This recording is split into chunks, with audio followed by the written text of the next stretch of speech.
இதுவரையிலும் வக்ரம்னா என்னன்னு பார்த்தோம். இப்போ ஒவ்வொரு கிரகமும் எப்பொழுது வக்ரமாகும் அப்படின்னு பார்க்கலாம். சரி, மற்ற டேட்டா வேணும் அப்படின்னு பார்த்தீங்கன்னா இதை எழுதி நோட் பண்ணி வச்சுக்கோங்க. வெளிவட்ட கிரகங்களான, வெளிவட்டம்னா பூமிக்கு வெளியில இருக்கிறது. ஏன்னா சூரியனுக்கு அடுத்து வந்து நம்ம புதன் இருக்கு, சுக்கிரன் இருக்கு, அடுத்து பூமி. பூமிக்கு வெளியில இப்ப உள்வட்ட கிரகம்னா சுக்கிரனும் புதனையும் சொல்லணும். வெளிவட்ட கிரகம் அப்படின்னு எடுத்துக்கிட்டீங்கன்னா செவ்வாய், குரு, சனி.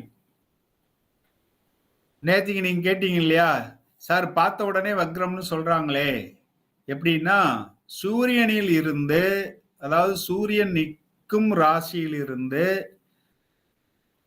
5 முதல் 9 வரையிலும் ராசிக்குள்ள இந்த கிரகங்கள் செவ்வாயோ குருவோ சனியோ இருந்துச்சுன்னா அது வக்ரகதியில இருக்குன்னு அர்த்தம். கரெக்டா சொல்லணும்னா சூரியன்ல இருந்து 6, 7, 8 அல்லது கிரகத்துல இருந்து சூரியன் 6, 7, 8 எப்படி எடுத்துக்கிட்டாலும் சரியாதான் வரும். ஏன்னா இங்கிட்ட 6ன்னா அங்கிட்ட 8 வரும், இங்க இருந்து 7ன்னா அங்க இருந்து 7 தான் வரும். அதனால கிரகத்துல இருந்து சூரியன் 6, 7, 8 இருந்தாலும் சரி, அல்லது சூரியனில் இருந்து கிரகம் 6, 7, 8 இருந்தாலும், அதாவது 6வது ராசி, 7வது ராசி, 8வது ராசி, இந்த 3க்குள்ள இருந்துச்சுன்னா கண்டிப்பா வக்ரம். ஏன்னா அங்க 5, 9ன்னு சொன்னோம். 5ல வந்து ஏதோ ஒரு இடத்துல வக்ரம் தொடங்கும். அதனால வக்ரம் தொடங்கிருச்சா இல்லையான்னு தெரியாது. எந்த இடத்துல வக்ரம் தொடங்குச்சுன்னு கொஞ்சம் குழப்பம் வரலாம். அதே மாதிரி 9ல வக்ரம் நிவர்த்தி ஆகும். 9ல எத்தனை டிகிரியில நிவர்த்தி ஆகுதுங்கிறது முன்ன பின்ன இருக்கும். ஏன்னா தொடங்குனதுல இருந்து முடியறது தான் கணக்கு வரும். அதனால நம்ம அதை உறுதியா சொல்ல முடியாது. 5ல 9ல இருந்தா வக்ரம் இருக்கான்னு நம்ம செக் பண்ணிக்கணும். ஆனா 6, 7, 8 இருந்தா, 6, 7, 8னா 6, 7, 8 பாவம் இல்லை. சூரியனில் இருந்து 6, 7, 8 கிரகங்கள் இருந்தால், இந்த 3 கிரகமும் இருந்துச்சுன்னா அது கண்டிப்பாக வக்ரமாக இருக்கும். சார் 5, 9 வந்து நம்ம டிகிரியை கணக்கு பண்ணிக்கலாம் சார். அதுதான், அது இந்த அடுத்து சொல்லிட்டேன் பாருங்க.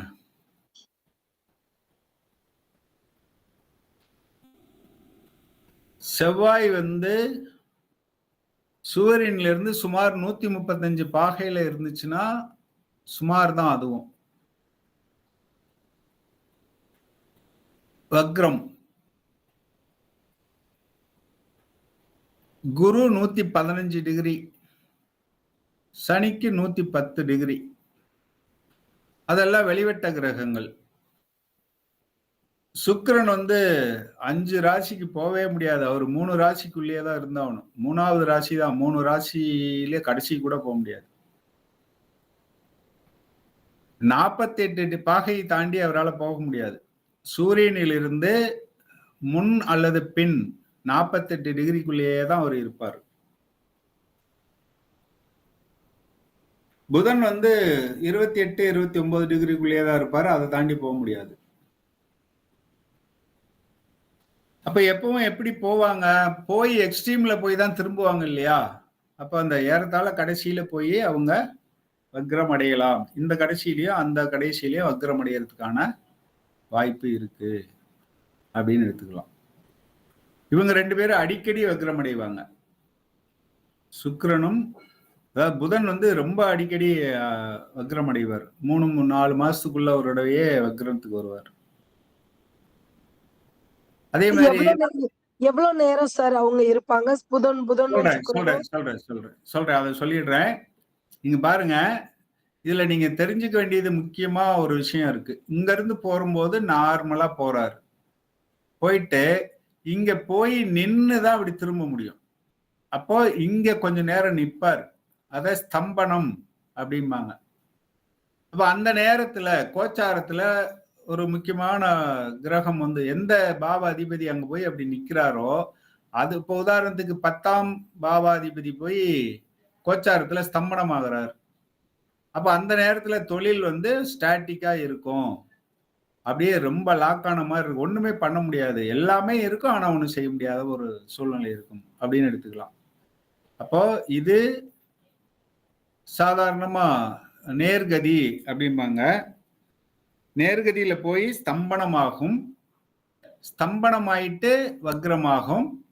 அப்புறம் வக்ர நிவர்த்தி அடையும். வக்ர நிவர்த்தி அடைஞ்சதுனா தான் முன்னாடி ஸ்லோவா போன மாதிரி தெரிஞ்சது இல்லையா? அதையும் சேர்த்து இது பிக்கப் பண்ணி ஆகணும். அப்ப இது அதிசாரம்.